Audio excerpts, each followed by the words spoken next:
Okay, get ready to copy this down. 162, heading 338 degrees, 5,000 meters. 338 degrees. One missile, my code 1132. Over. Roger, 1 Hellfire, your code 1132, out to 216, fire over. 622, Roger, missile away. Lasing the target. Target's destroyed. Laser now, 5,700. Okay, I do have a positive track. All right, 5,700 meters, okay. That looks good there. There went the low ball, so we're getting laser energy. Okay, I'm going to fire it on 3. 3, Yep. 2, 1. Okay, count to 5 and start lasing. Heading home. All right, laser's on. Come on, baby. Come on. Boom! Yes. All right. 0626, remote over. T62, heading 065 degrees, 3,500 meters. Laser code 1136, over. And verify code again. We ready? Squeeze. Squeeze. Better hit something. Oh, listen, we did. Direct hit. Beautiful. Woo! Roger, it's recorded as a direct hit. There it is, there it is, there it is. Get some! Hey, what's one of beat?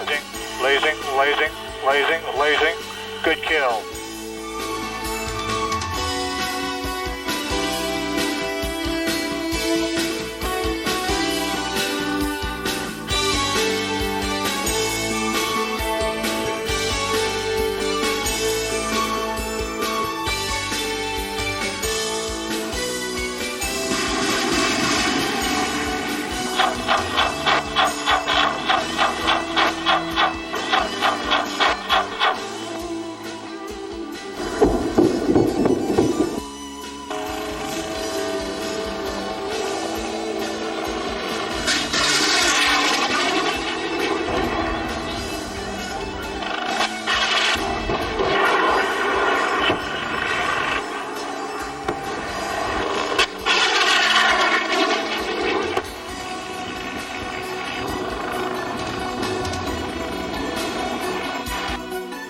Copy T62, 065, 3,500, 1136, over. 10 seconds. 8 seconds. And 169. Boom! Beautiful.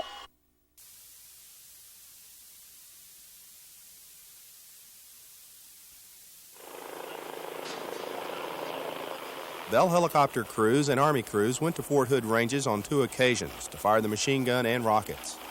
Support from the 2nd Armored Division allowed maximum utilization of the range. Techniques were perfected to use the mass-mounted sight television and thermal imaging sensor for close and long-range engagements.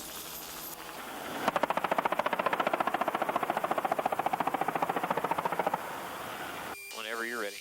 Okay, coming hot momentarily. Minus 3 on pitch. Hot fire Minus 3 for you.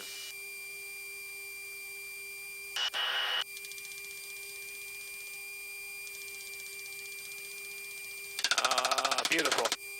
Beautiful. And Tiss. I know you guys are having fun because I'm having fun watching you. Roger, you're clear. Now the Army crews fired the machine gun at an extended range using the thermal imaging system. They're all headed in the right direction. And I can see dust impacting out there. Look at them. They're off to the left. Look at them. Yep. The vids ought to have it. Yep. The vid ought to have it all right in there, just a little bit to the left. And some of them were on target. How you doing at 2,000?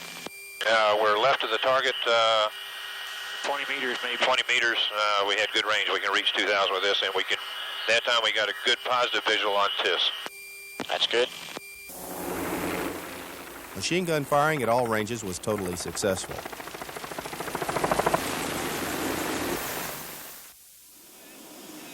Hydra 70 submunitions training rockets were fired at targets from 2 to 5,000 meters. This warhead explodes above the target at a range set in the cockpit. 3 smoke bomblets are seen on impact. A slight nose-up launch technique is used by the crew to achieve proper trajectory at the longer ranges.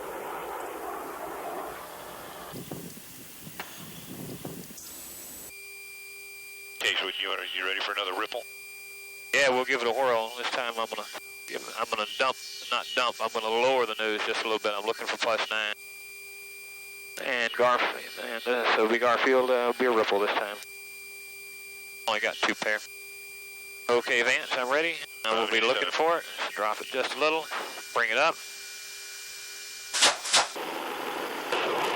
Okay, where's the rest of it? It's off to the right. Look, no, there's some of it right there. Right at the base of it. Look, right there. All right. Did you pick out that target effect? We got another, looks like direct hit right on the bush we were shooting at. Right there. That's where they landed.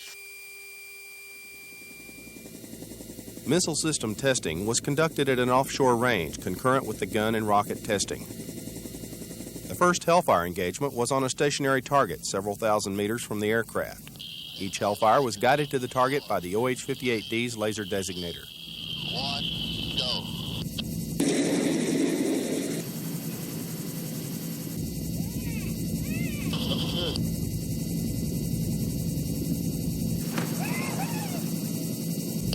Look good. Good shot. Correction, Giant Killer, this is a Blue 2, a missile away, solid impact. Subsequent engagements were against small motorcraft cruising at 20 knots and faster, a difficult target for any weapon. The air-to-air Stinger missile was previously qualified on the OH-58D, but these engagements confirmed the weapon's versatility.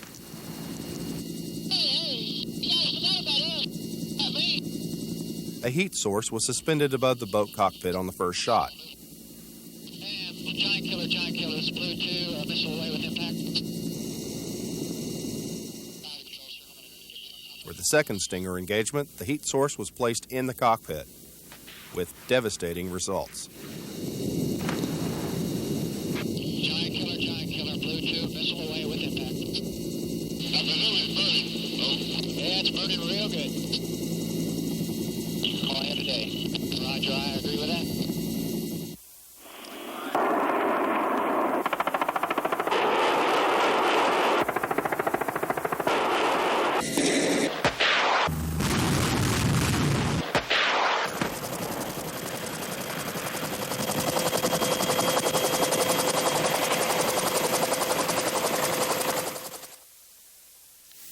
United Nations ceasefire efforts in the Iran-Iraq war remain stalled tonight, and the Persian Gulf remains tense. One of the most tense areas is near Iran's Farsi Island.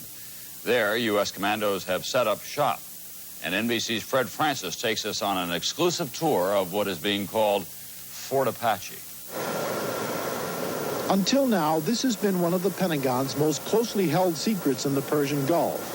A floating fortress manned by hundreds of commandos in the northern waters of the Gulf. It is a barge, once used by oil companies, outfitted for war in an area big U.S. ships cannot sail. The men call the barge Fort Apache, or Alamo West. It's anchored here a few dozen miles from Iran's Farsi Island, where fast speedboats would use the shallow waters around here to ambush tankers and lay mines. The men confront every dhow or small boat in the shipping lanes. Even this fishing boat flying the Saudi flag got a close look. The barge has one secret weapon which NBC News was permitted to show for the first time. These classified Army helicopters. They fly only at night with special equipment which enables the Army pilots to see but not be heard. I've watched fishermen pull nets out of the water, watched them put nets in the water, operations like that. And I've never had them actually look up and look in my direction and gave me an indication that they knew I was there. These classified helicopters are the Pentagon's answer to Iran's unconventional warfare. Fred Francis, NBC News, in the northern Persian Gulf.